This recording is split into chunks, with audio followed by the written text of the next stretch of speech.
El calor no se ve, pero se escucha. En el barrio Pescadito, en Santa Marta, Colombia, el aire vibra contra el cemento y el mar está cerca. Tanto que la sal se respira sin darse cuenta. Los niños corren descalzos. Una pelota de trapo rueda hasta la esquina. Pasan dos motos. Una señora barre el andén como si no existiera el resto del mundo.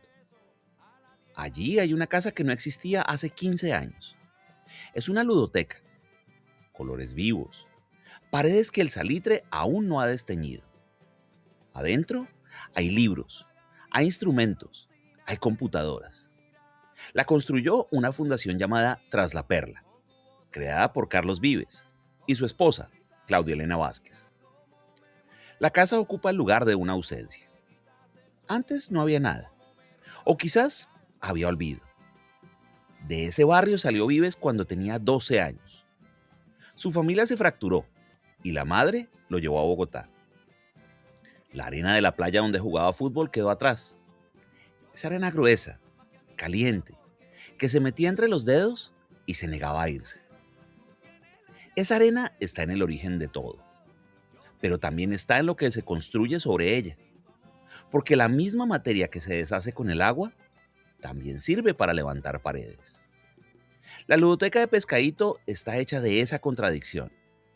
Un hombre que se fue construye sobre el suelo que dejó, como si edificar fuera una forma de volver o de pedir permiso por haberse ido.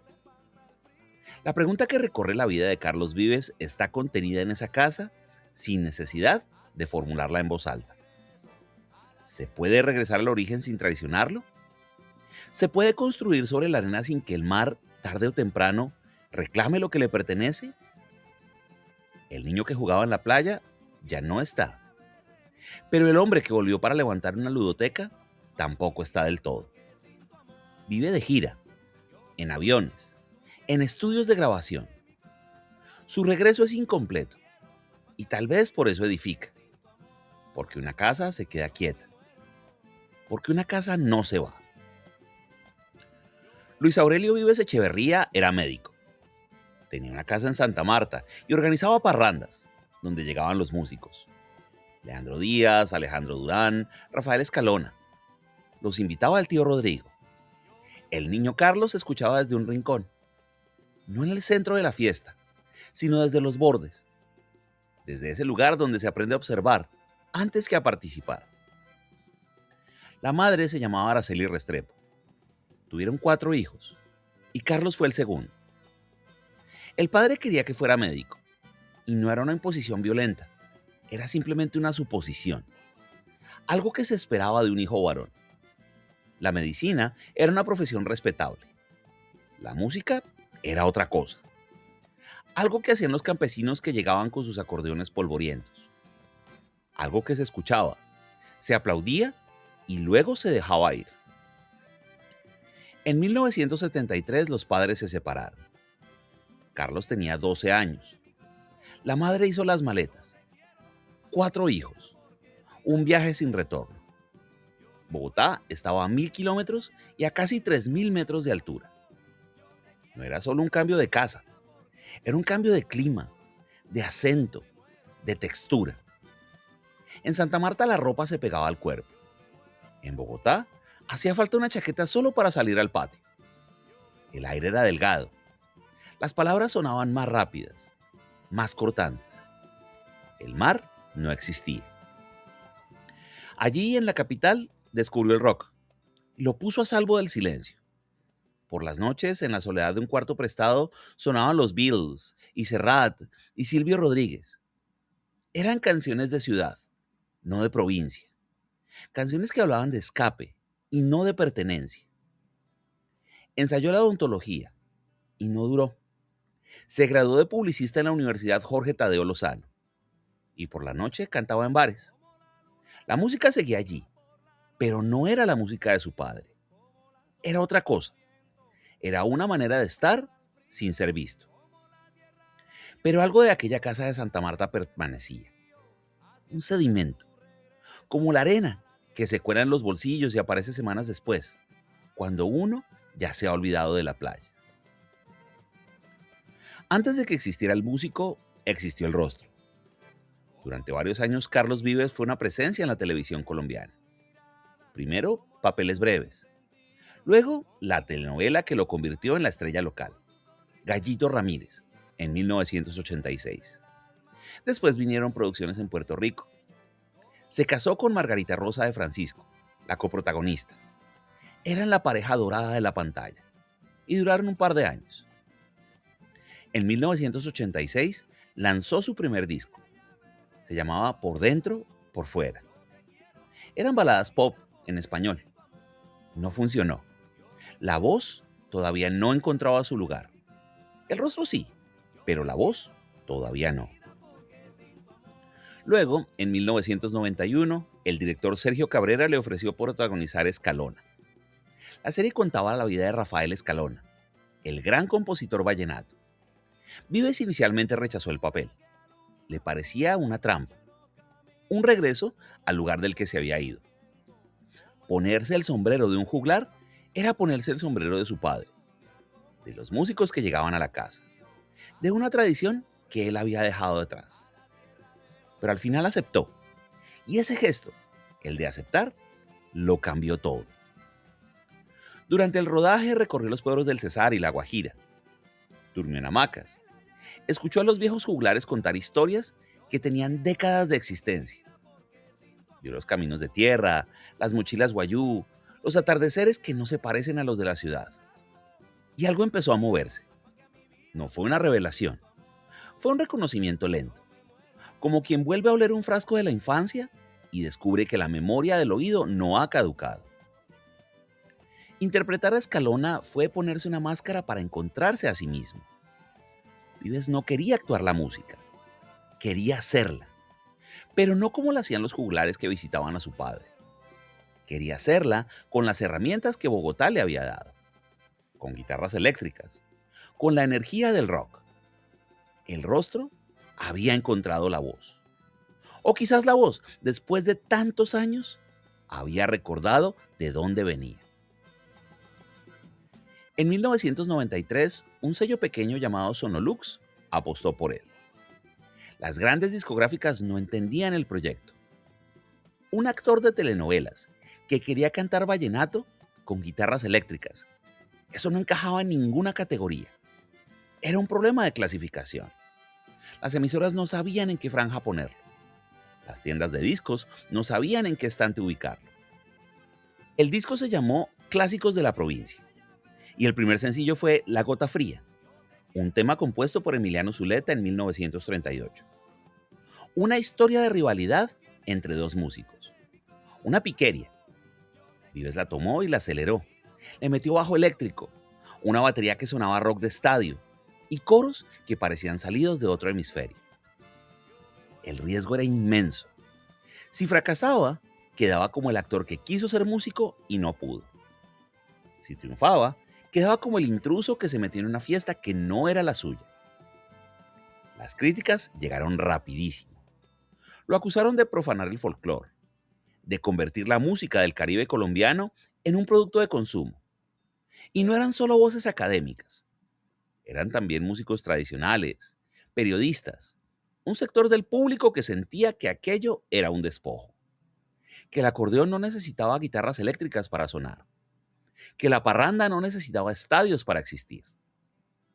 Pero los juglares dieron su aval. Emiliano Zuleta, el autor de la canción, dijo públicamente que le gustaba la versión. Leandro Díaz también la aceptó.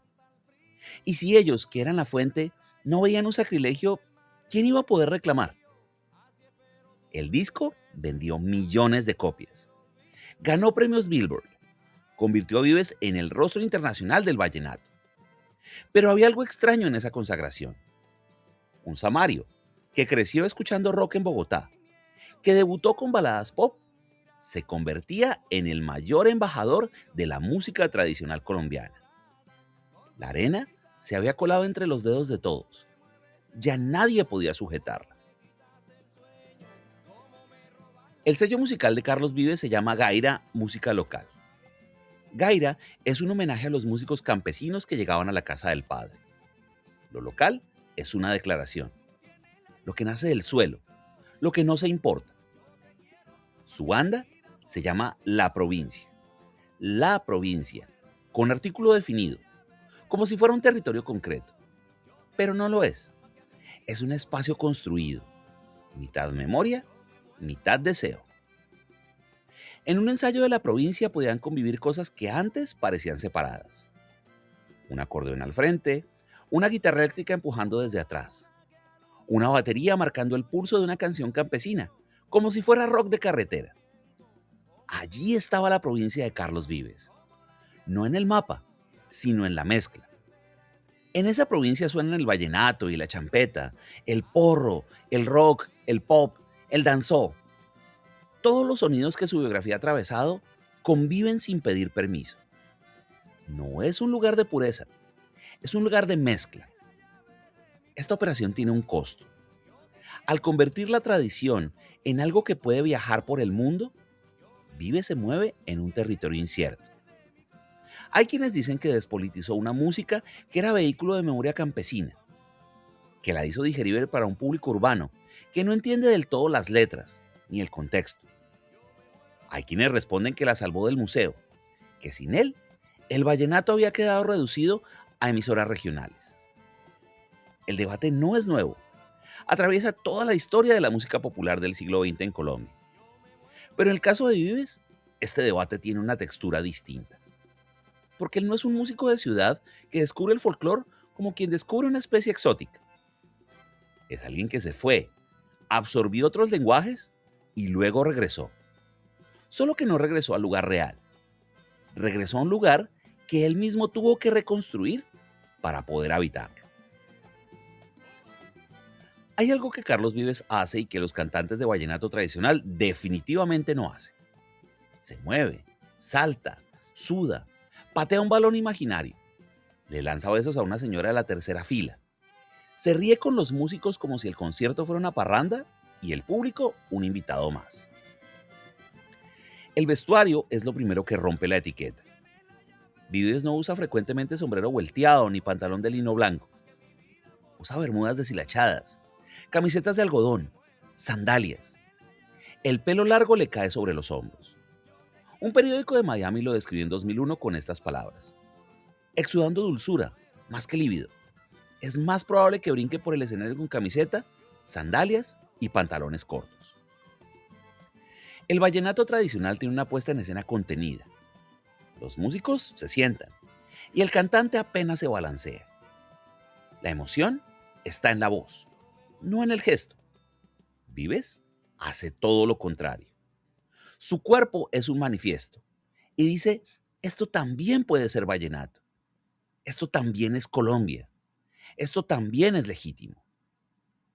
Al mover el cuerpo, Vives mueve el canon, lo despeina. Y eso atrae a un público joven que llena estadios y canta canciones que originalmente hablaban de amores rurales y de caminos polvorientos. Pero también abre una herida generacional, porque hay quienes creen que la tradición debe quedarse quieta para seguir siendo tradición. El cuerpo de Vives no pide permiso. Baila, se agita, ocupa el escenario como quien ocupa un territorio que siempre fue suyo, o como quien lo está inventando en ese mismo instante. La trayectoria de Carlos Vives no describe una línea recta.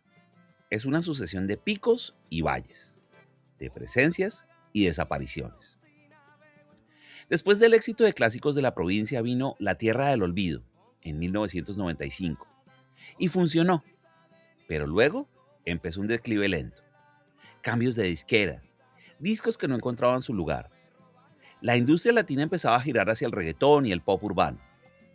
El vallenato pop ya no era novedad, y Vives parecía haberse quedado atrás. Para un artista que había sido sinónimo de novedad, empezar a sonar conocido era una forma discreta de desaparecer. En 2013, tras más de una década sin un gran éxito, lanzó Volví a nacer. La canción era una declaración explícita de renacimiento, pero también era una operación calculada. El sonido se había actualizado. La producción era impecable. 3 años después llegó La Bicicleta, con Shakira. 2 voces colombianas cantándole una geografía compartida. La canción fue número 1 en más de 10 países y ganó 2 Latin Grammy, Grabación del Año y Canción del Año.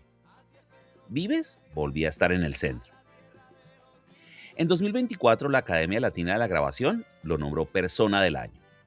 Acumula 2 premios Grammys Anglo y 18 Latin Grammy.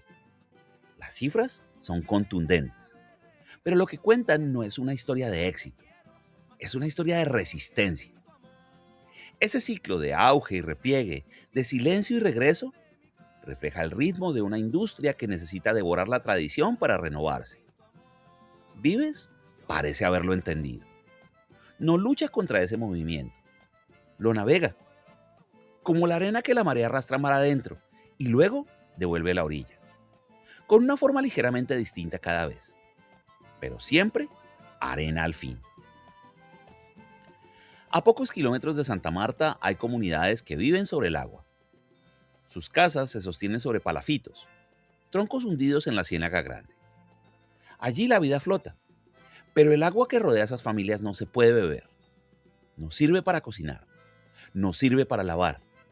La contradicción es tan antigua como el Caribe. Vivir rodeado de agua y no tener acceso a ella. En 2015, Carlos Vives y su esposa Claudia Elena Vázquez crearon Tras la Perla. El nombre viene de una canción que Vives escribió para Santa Marta, a la que se le llama La Perla de América. La fundación no nació como un gesto publicitario. Nació como una extensión de algo que ya estaba allí, la relación de un hombre con la ciudad que lo vio crecer. El trabajo de la fundación es una manera de sentir que le devuelvo a mi tierra todo lo que me ha dado, dijo Vives. Los 10 años que llevamos han sido una oportunidad para reconectarme con mis raíces, encontrarle un sentido mucho más profundo a mi trabajo como artista. Tras la Perla puso en marcha un proyecto piloto en la comunidad de Buenavista. Allí, de 145 viviendas, solo una tenía una cámara séptica. Las demás descargaban sus aguas residuales directamente en la ciénaga. La fundación, mediante alianzas con entidades públicas y privadas, diseñó una solución de saneamiento básico para esas familias. Y luego vinieron más proyectos. En Pescadito construyó la ludoteca y una casa de danza. En la Sierra Nevada impulsó programas ambientales.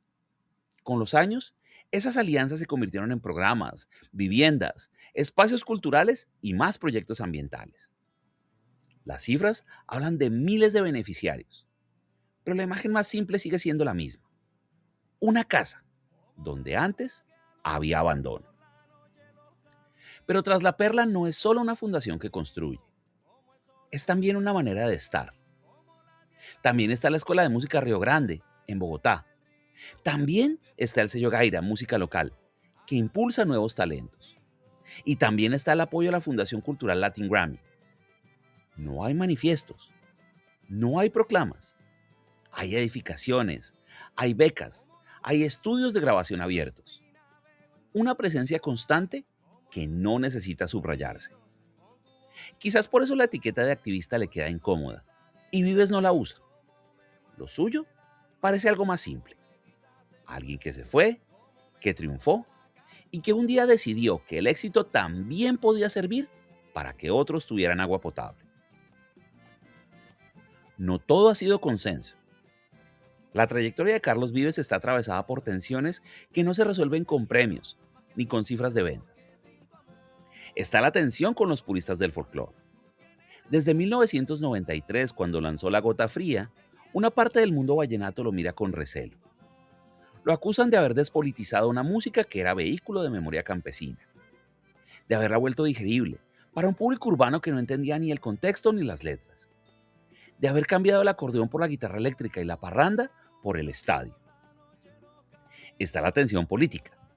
En 2016, en medio del plebiscito por la paz en Colombia, Vives se pronunció a favor del acuerdo. La paz es una ilusión para todos los colombianos, dijo. Estamos muy esperanzados porque hay muchos lugares de Colombia a los que quisiéramos ir, poder visitar. Convocó a 60 artistas colombianos para grabar Un Paso hacia la Paz.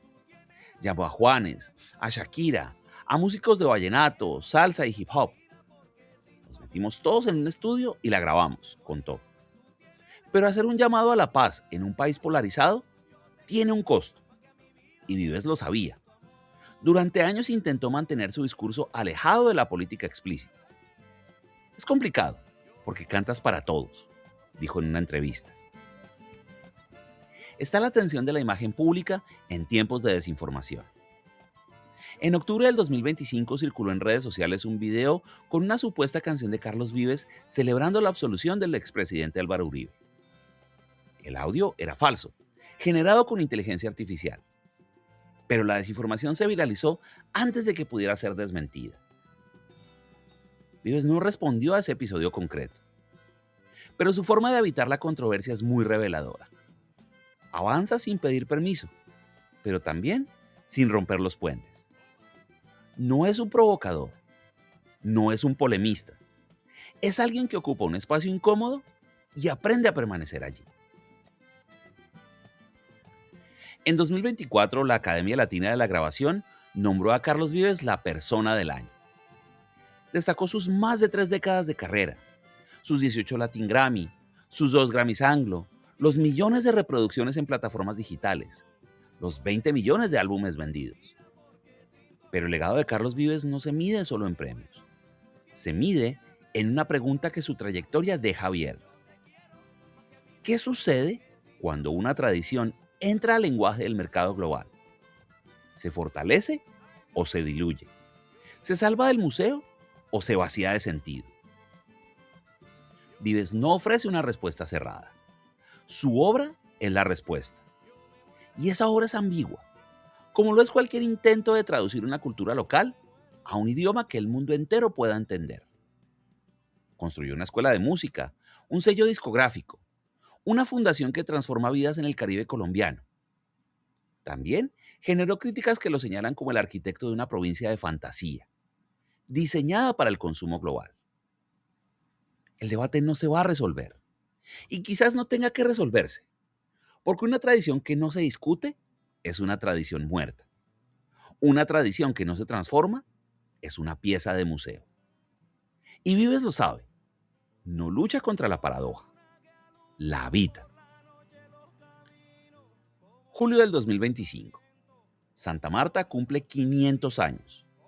Es la ciudad más antigua de Colombia. La primera fundada por los españoles en América del Sur. 5 siglos de historia que se acumulan como capas de arena sobre la bahía. Carlos Vives está allí, no en un estadio, sino en las calles de una ciudad que él ha contribuido a transformar. A veces con música, a veces con ladrillos, a veces con silencios. Para celebrar el aniversario, Vives lanzó 500, una canción que convoca a una generación de artistas amarios. Lalo Ebrard, Bomba Estéreo, Yera, Estéreo Beat, Laura Maré, Los Niños Arhuacos.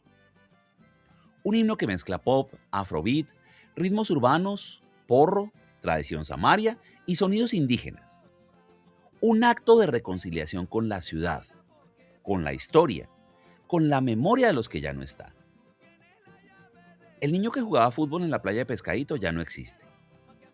El adolescente que descubrió el rock en Bogotá tampoco. El actor que encarnó a Escalona, el músico que electrificó la Gota Fría, el hombre que construye casas sobre el agua. Ninguno de ellos está del todo. Pero todos permanecen de alguna manera. En la ludoteca de Pescadito, en las viviendas de Buenavista, en la Escuela de Música Río Grande, en las canciones que suenan en las emisoras de más de media Colombia. Carlos Vives no regresó a Santa Marta como quien vuelve a un lugar intacto. Regresó como quien construye sobre la arena, sabiendo que la arena se mueve, que el mar, tarde o temprano, reclama lo suyo, que la memoria no es un ancla, sino una vela. La bahía sigue allí, indiferente a los aniversarios, a los premios, a las polémicas.